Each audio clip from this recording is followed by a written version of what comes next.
मेरे प्यारे बच्चों, आप सभी का स्वागत है आपके अपने YouTube channel Aftab study classes में।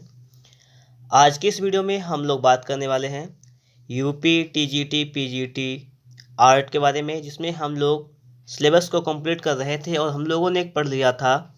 यहाँ पे देखेंगे कि भारत के प्रागैतिहासिक कला केंद्र। भारत के प्रागैतिहासिक कला केंद्र जैसे मिर्ज़ापुर, भीमबेटका, रायगढ़, बांदा, पंचमढ़ी, होशंगाबाद इत्यादि, मतलब इनमें से हम लोगों ने इस टॉपिक को तो कंप्लीट कर लिया था। और इसके बाद हम लोगों ने यहाँ पर सिंधु घाटी सभ्यता की कला, हड़प्पा, मोहनजोदड़ो और इसके अलावा लोथल, चंद्रहुदड़ो, कालीबंगा, धोलावीरा, इनको भी कंप्लीट कर लिया था। मतलब क्या है कि इस पहले चैप्टर के आपको 7 वीडियो मिले थे और इस चैप्टर के आपको मिले थे 3 वीडियो, तो आपको 10 क्लासेस मिल चुकी थी। और अब हमारा टॉपिक शुरू होने वाला है।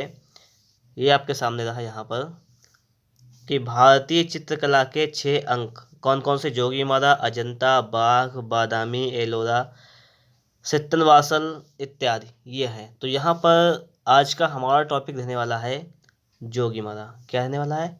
जोगीमारा के बारे में हम लोग यहाँ पर अध्ययन करने वाले हैं। और आपका ये क्लास नंबर 11 रहने वाला है। इससे पहले कि 10 क्लास आपकी कंप्लीट हो चुकी हैं। अगर आप लोगों ने उन 10 क्लासों को नहीं देखा है तो उनको भी देख लीजिएगा, ताकि आप लोगों की तैयारी जो और बेहतर हो सके।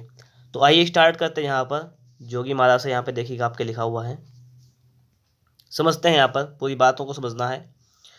लिखा हुआ है कि भारतीय चित्रकला के प्रमुख केंद्र, सबसे पहले है जोगीमारा गुफा। इसके बारे में हमें यहाँ पर पढ़ना है। जोगीमारा गुफा, अगर ये बात की जाए कि जोगीमारा गुफा जो है वो कहाँ पर स्थित है, तो ये छत्तीसगढ़ में स्थित है। कहाँ पर स्थित है? छत्तीसगढ़ में। ठीक है, लेकिन पहले कहाँ पे थी? पहले मध्य प्रदेश में स्थित थी, लेकिन अब कहाँ पर है? वर्तमान में यह है छत्तीसगढ़ में स्थित। रायगढ़ या रामगढ़ की पहाड़ी पर स्थित। ऑप्शन में देता है कि ये किसकी पहाड़ी पर स्थित है। कहीं कहीं पे देगा रायगढ़ और कहीं कहीं पे रामगढ़ भी दे देता है आपको। ठीक है, तो आप लोग दोनों चीज़ों को याद कीजिएगा यहाँ पर कि रायगढ़ दे देगा तब भी सही करेंगे, रामगढ़ दे देगा तब भी आप सही कर देंगे। ठीक है, आगे है कि जोगीमारा गुफा है जो भित्ति चित्र के लिए प्रसिद्ध है। किसके लिए? भित्ति चित्र के लिए। भित्ति चित्र के लिए सबसे पहले स्टार्टिंग यहीं से हुई थी, जोगीमारा गुफा से। तो भित्ति चित्र के लिए ये फेमस है, प्रसिद्ध है। जोगीमारा गुफा से चित्र बने हैं कहाँ पर? छत पर चित्र बने हैं। जोगीमारा गुफा के चित्र कहाँ पे बने हैं? तो छत पर बने हैं। इसको भी याद करना है। और मैंने आपको स्टार्टिंग से ही मैं आपको बता रहा हूँ कि आप लोग अपना नोट्स बना लीजिएगा और सारी क्लासेस में नोट करते रहिएगा। ठीक है, और आपको टेंशन लेने की ज़रूरत है नहीं, सारी चीज़ें आपको अच्छी तरीके से कवर भी हो जाएंगी। ठीक है, अब यहाँ पर आगे बात समझने वाली है यहाँ पर कि जोगीमारा गुफा किसके लिए प्रसिद्ध है? भित्ति चित्र के लिए प्रसिद्ध है। जोगीमारा गुफा के चित्र छत पर बने हैं और जोगीमारा गुफा में कुल 7 चित्र प्राप्त हुए हैं। कितने चित्र? 7, कुल 7 चित्र। ठीक है, ध्यान रखना। जोगीमारा गुफा जो है अमरनाथ नामक स्थान पर नर्मदा नदी के उद्गम में स्थित है। मतलब क्या है कि नर्मदा नदी का जहाँ पर उद्गम होता है वहाँ पर एक अमरनाथ नामक स्थान है, या अमरनाथ नाम का एक स्थान है, तो वहाँ पर ये स्थित है। अब देखिए यहाँ पर बात एक समझने वाली आती है कि एशिया की सबसे प्राचीन नाट्यशाला कौन सी है, जो कहाँ पर है? इसका नाम क्या है? सीता बेंगड़ा। सीता बेंगड़ा जो जोगीमारा के समीप स्थित, मतलब क्या है? सीता बेंगड़ा जो है सो जो जोगीमारा जो है गुफा उसके पास में स्थित है। यह आपसे क्वेश्चन ऐसे पूछता है कि जोगीमारा के समीप स्थित नाट्यशाला कौन सी है, तो आप बताएंगे सीता बेंगड़ा। और सीता बेंगड़ा के कई नाम है, सीता करके आपको कई नाम मिलेंगे। सीता बेंगड़ा हो जाएगा आपका, सीता बोगड़ा हो जाएगा। ठीक है, इस प्रकार से भी आपको कई नाम दिए गए हैं सीता करके। इसको समझ से समझना है आपको यहाँ पर। लेकिन यहाँ पर जो सीता बेंगड़ा है उसको आप लोग सही खास तौर पर ध्यान रखिएगा। ठीक है, सीता बेंगड़ा है क्या चीज़ है? ये एक नाट्यशाला है। आगा है कि आपका कि जोगीमारा जो गुफा है इसकी माप पूछी जाती है, लंबाई, चौड़ाई, ऊंचाई। तो याद कर लीजिएगा कि 10 फीट लंबाई है, 6 फीट चौड़ाई है और 6 फीट ऊंचाई है। कि जो जोगीमारा गुफा है आपकी उसकी लंबाई कितनी है? 10 फीट। चौड़ाई कितनी है? 6 फीट। ऊंचाई कितनी है? 6 फीट।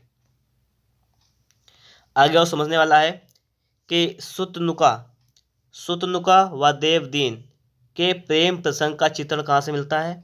ऐसा क्वेश्चन आता है आपका कि सुतनुका व देवदीन के प्रेम प्रसंग का चित्रण कहाँ से मिलता है? तो जोगीमारा गुफा से मिलता है। फिर है कि जोगीमारा गुफा के चित्र भरहूत और सांची की कला से मिलते जुलते हैं। ये क्वेश्चन आता है कि जोगीमारा गुफा है, उसके चित्र हैं वो कहाँ से मिलते जुलते हैं? तो भरहूत और सांची की कला से मिलते जुलते हैं।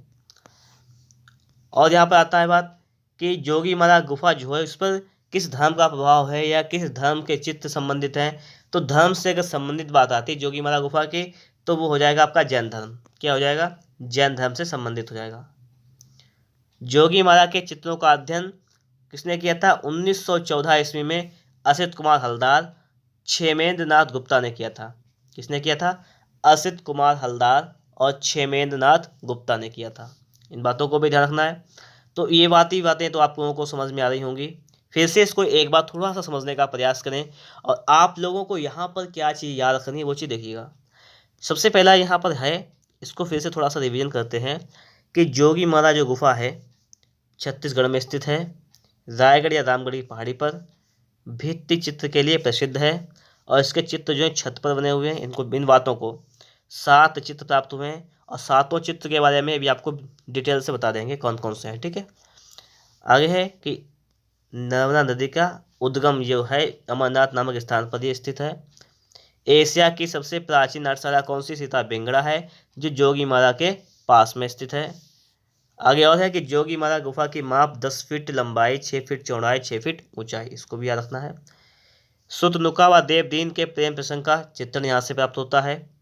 और जोगीमारा गुफा के लिए भरहूत और सांची की कला से मिलते जुलते हैं। जो चित्र मिलते जुलते हैं वो यहाँ से। जैन धर्म से संबंधित, यह कह सकते हैं कि जैन धर्म का प्रभाव इन्हें देखने को मिलता है।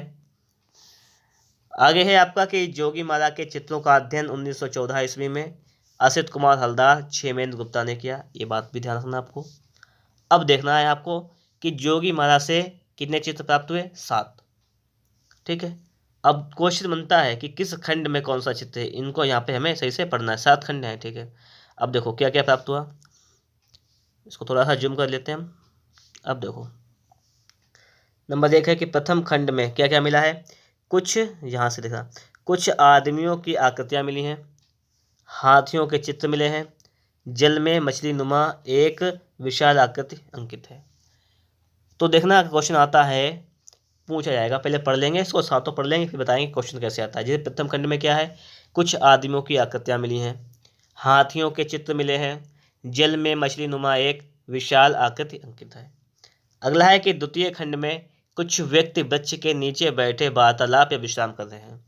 कि जो द्वितीय खंड में है, ये कुछ व्यक्ति वृक्ष के नीचे बैठे वार्तालाप मानी बातचीत कर रहे हैं या विश्राम, इसका चित्र मिला है। क्योंकि इससे सिर्फ एक आइडिया लगाया जा सकता है कि हो सकता है कि ये लोग जो बैठे हुए हैं पेड़ के नीचे, हो सकता है आराम कर रहे हो, ठंडी छाया में बैठे हो, या हो सकता हो कि आपस में वार्तालाप कर रहे हो, कुछ भी हो सकता है।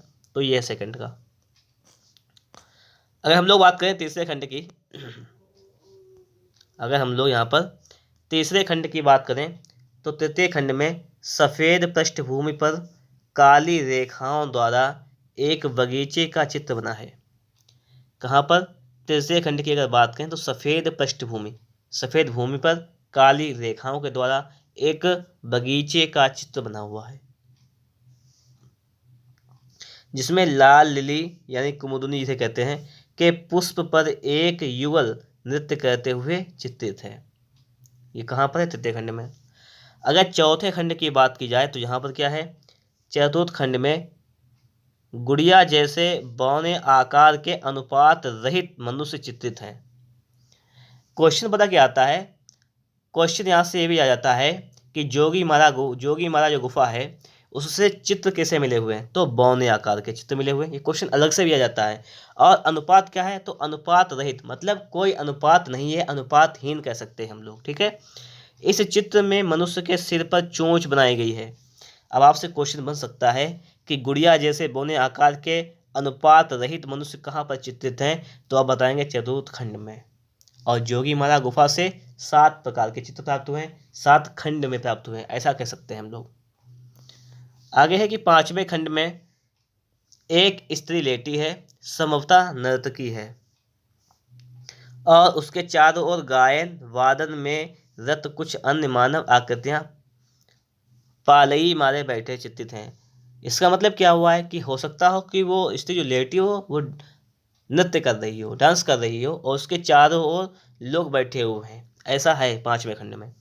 छठे खंड में क्या है कि प्राचीन ढंग से रथों जैसे चैत्यों का अंकन दिखाई पड़ता है। रथ है, रथों जैसे चैत्यों का अंकन दिखाई पड़ता है। और सातवें खंड में ग्रीक रथों के समान भवन बनाए गए हैं। क्या बनाए गए हैं? भवन बनाए गए हैं। इस पर एक क्वेश्चन रहे आपके, ठीक है। और इन क्वेश्चंस को हम लोगों को क्या करना है, सही से याद भी कर लेना है, अभी के अभी, तुरंत तुरंत याद कीजिएगा, अभी के अभी। देखिए, जो 7 चित्र प्राप्त हुए हैं पहले खंड में, क्या है कि कुछ आदमियों की आकृतियां, क्या क्या है, कुछ आदमियों की आकृतियां, हाथियों के चित्र, जल में मछली नुमा एक विशाल आकृति। क्या क्या है? कुछ आदमियों की आकृतियां, पहले चित्र में याद कर लीजिएगा, कॉपी पर नोट कर लीजिएगा, 4 बार पढ़िएगा, याद हो जाएगा, या वीडियो को 2-3 बार देख लीजिएगा तब भी याद हो जाएगा। कुछ आदमियों की आकृतियां, हाथी, मछली, कहाँ पर अंकित है? ये पहले खंड में। दूसरे में क्या है कि कुछ व्यक्ति जो है वृक्ष के नीचे बैठे हैं, बातचीत कर रहे हैं या आराम कर रहे हैं, दूसरा हो गया। तो आप लोग पहले याद कर लिया कि पहले में क्या है कि कुछ आदमियों की आकृतियां बनी हुई हैं, हाथियों के चित्र बने हुए हैं, जल में मछली नुमा एक आकृति बनी हुई है। और दूसरे खंड की अगर हम लोग बात करें तो दूसरे खंड में कुछ व्यक्ति हैं, वृक्ष के नीचे बैठे हुए हैं, वार्तालाप कर रहे हैं, विश्राम कर रहे हैं। यही बात हो गई। और देखिए, पहला दूसरा समझ गए आप लोग। दूसरे में क्या है, लोग बैठे हुए हैं पेड़ के नीचे, बस आराम कर रहे हैं, आप कह सकते हैं, या बातें कर रहे हैं। 2 खंड क्लियर हुए। अब तीसरा चौथा याद करेंगे। तीसरे खंड में क्या है, इसको याद करना है। तीसरे में क्या है कि तीसरे खंड में सफ़ेद पृष्ठभूमि पर काली रेखाओं द्वारा एक बगीचे का चित्र बना हुआ है। तीसरे में याद करिएगा, तीसरे में बगीचा बना हुआ है, और जिसमें लाल लिली यानी कुमुदनी के पुष्प पर एक युगल नृत्य करते हुए चित्रित है। कुमुदनी की बात आ जाए तो याद कीजिएगा, तीसरा वाला है, ये तीसरे खंड में है। तीसरे खंड में है कुमुदनी वाला, ध्यान रखना आप लोग। सफ़ेद पृष्ठभूमि पर काली रेखाओं द्वारा एक बगीचे का चित्र बना है, और जिसमें लाल लिली के पुष्प पर एक युगल नृत्य करते हुए चित्रित है। ठीक है, तृतीय वाले ही की बात हो रही है कि लाल लिली की बात आ जाए, ध्यान रखना तृतीय है। चौथे खंड की बात करें तो गुड़िया जैसे बौने आकार के अनुपात रहित मनुष्य चित्रित हैं। कैसे मनुष्य चित्रित हैं, बात ये भी तो आती है। तो गुड़िया जैसे बौने आकार के, आकार कैसा है, बौने आकार का, लंबाई ज़्यादा नहीं उनकी है, जैसे गुड़िया बनाते हैं ना उस आकार में। और अनुपात रहित, कोई अनुपात नहीं है, कोई विशेष अनुपात होता है वैसा अनुपात भी नहीं है, ऐसे मनुष्य के चित्र चित्रित है। और इस चित्र में मनुष्य के सिर पर चोंच बनाई गई है। क्या किया गया? सिर पर चोंच बनाई गई है। ये चौथे खंड की बात हो रही है। ठीक है, मैं आपको डबल बार क्यों बता रहा हूँ, ताकि बात कुछ आपके दिमाग में फंसे, आप लोग तुरंत उसको याद कर लें। पहले में क्या बताया था, बताइएगा। मैंने बताया था हाथी का चित्र मिलेगा आपको पहले में, ठीक है, बताया था।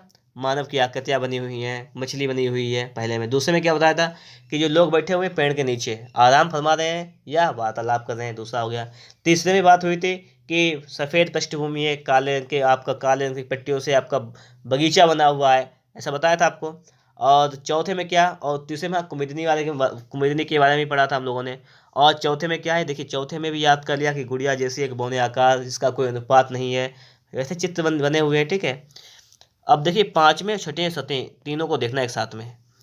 पाँचवें खंड में क्या है कि एक स्त्री लेटी, यानी संभवतः, मतलब क्लियर नहीं हो सकता हो कि वह एक नर्तकी हो, क्योंकि इस चीज़ों सिर्फ चित्रों को देखकर ही सिर्फ इसका एक अनुमान लगाया जा सकता है। इसको क्लियर नहीं किया गया, संभवतः लिखा गया इसलिए कि संभवतः हो सकता है कि वह एक नर्तकी हो, और उसके चारों ओर गायन वादन में लोग बैठे हुए हैं, ऐसा मान सकते हैं। छठे खंड में प्राचीन ढंग से रथों जैसे चैत्यों का अंकन मिलता है, और सातवें खंड में ग्रीक रथों के समान भवन बनाए गए हैं। ग्रीक रथों के समान ये भवन बनाए गए हैं यहाँ पर।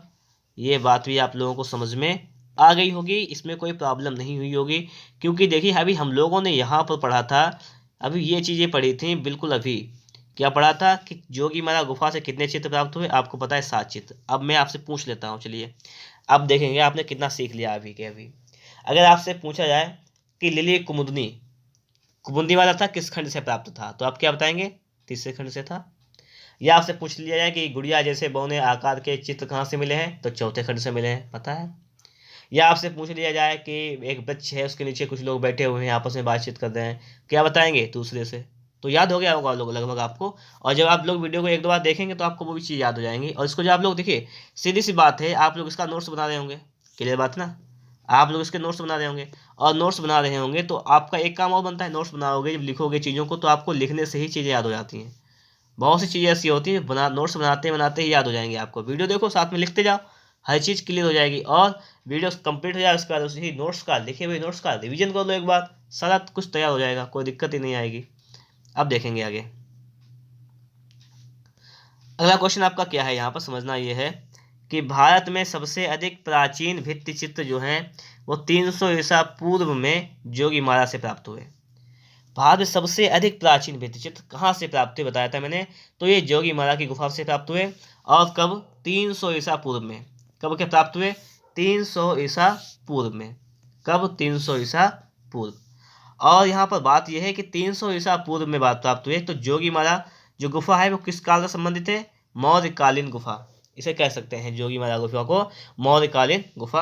और अजंता गुफाओं से पहले की गुफाएं हैं ये। जोगीमारा जो गुफा है वो किससे पहले की? क्वेश्चन ये भी आता है कि जोगीमारा गुफा किससे पहले की है, तो आपको बताना है कि अजंता गुफा से पहले की है। भारत में भित्ति चित्रों के निर्माण का आरंभ जोगीमारा से, तो ये तो मैं आपको पहले बता चुका हूँ कि जोगीमारा से भित्ति चित्रों का निर्माण का आरंभ माना जाता है। और भित्ति चित्रों के लिए फेमस कौन सी जगह है? तो जोगीमारा है। ये भी मैंने आपको यहाँ पर बता दिया है।